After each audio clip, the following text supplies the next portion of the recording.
Hello everyone, welcome to the next part of flat file systems. So in the previous video we have left at a point that we are about to discuss what are flat files. So what we have seen in this diagram was in computer there are three ways to manage data. We have seen MS Excel, MS Word example, and I have given you a small demo of DBMS, which was something like this. You might be remembering that in DBMS what happens that there are tables. You can see this table. This is called as backend, and there is a front end, which is something look like this. So this you can develop in Java, .NET, PHP, or whatever technologies. So in coming days we will be developing such kind of project, and this in this semester in this subject we will be learning that how to create tables for this type of project. Maybe it is a hospital, maybe it is a restaurant, maybe it is a railway ticket, maybe it's a cricket software or whatever. So please understand that it is very important to learn how to create tables and how many tables are required for a project. This will be the focus of the entire semester. Okay, so we will come back to this again because for the entire remaining semester we have to learn this also.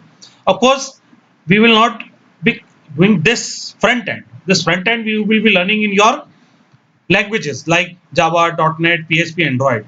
What we are interested in this DBMS subject is how to decide these tables. Okay, although both are connected, but our focus will be on tables. Rest you will learn in your respective subjects.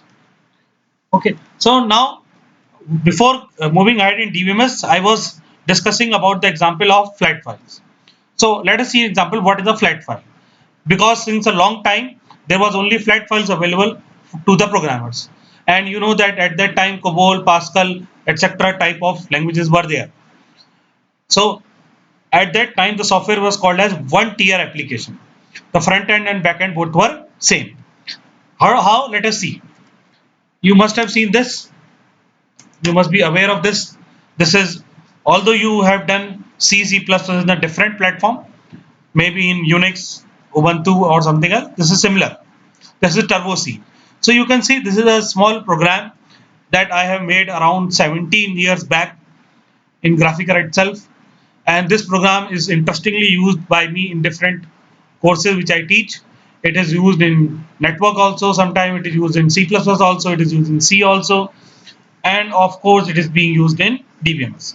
So what is this? This is you can call as a legacy program that was used 60-70 years back. So even Infosys was when set up, they used to program in this type of similar environment. Type means it is a CUI based environment.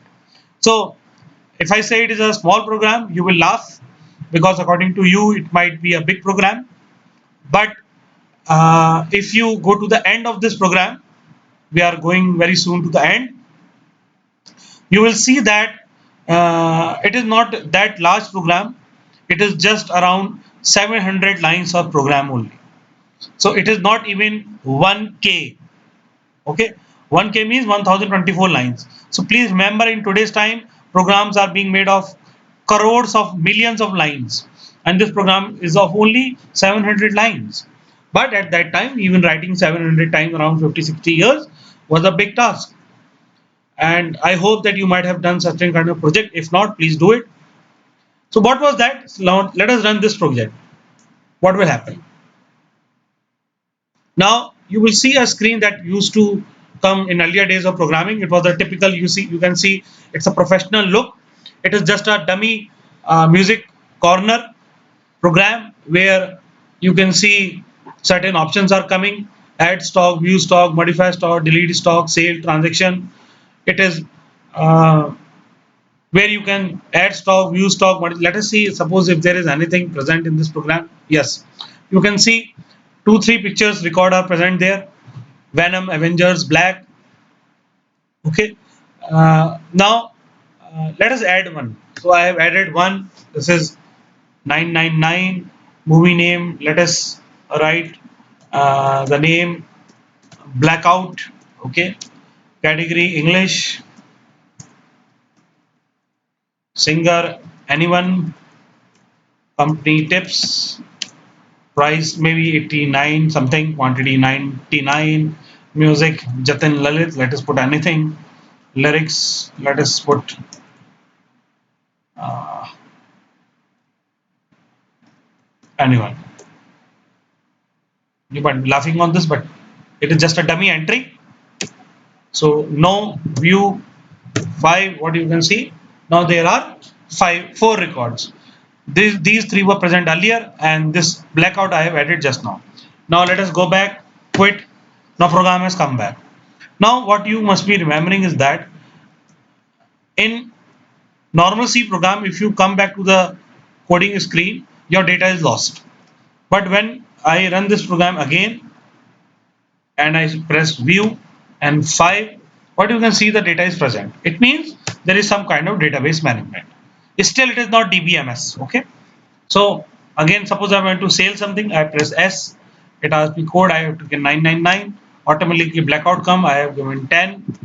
So view, now you can see the blackout, the quantity has reduced from 99 to 89. Okay, again come back. So it means that there was some kind of data management, and this data management is with the help of which, yes, you must be remembering, it is with the help of flat files. So what is flat file? Again, I have told you that day also, flat file is file handling that you do. So in this program, if I try to search out something, you can see that there is something called as a cassette class. This file open, there is something like this, and you can see with the help of file handling I'm doing this. So in earlier times, the data was stored with the help of such type of flat files, but these flat files were very difficult to manage. Okay, because uh, they were not designed for networking, they were not designed for client server technology, they had very less security, and so forth. Okay, so this was an example of what you call as flat files. Okay, but very soon we will see the drawbacks of flat files also, but I hope that you are very well aware of uh, these 3 things: DBMS, flat files, and automation package that we have discussed. One thing more what I would like to show to you is that, see, this program, as you can see, is a C++ program. So obviously there might be certain class in it. So as you can see, there is a class as cassette class. Okay, and the object of cassette class are written in this flat file. Okay, and all these file data is coming from these flat files. Now what I will suggest is, please make a small project using this file handling. It will give you a feel of at that time when programmers used to do programming, when there was no Windows, when there was no GUI, when there was no RDBMS, etc. See, I must tell you that it is a very important step in every developer's or programmer's life. Please try to do this type of project. Although I might give you this assignment also, but I would suggest you that you willingly do this. Okay, so in the next video, what we will see certain drawbacks of these flat files and why there was an immediate need of DBMS. Okay, I hope you have understood very well. So after this topic, we will move to our formal topic of DBMS and RDBMS. Okay, thank you very much. See you in next video.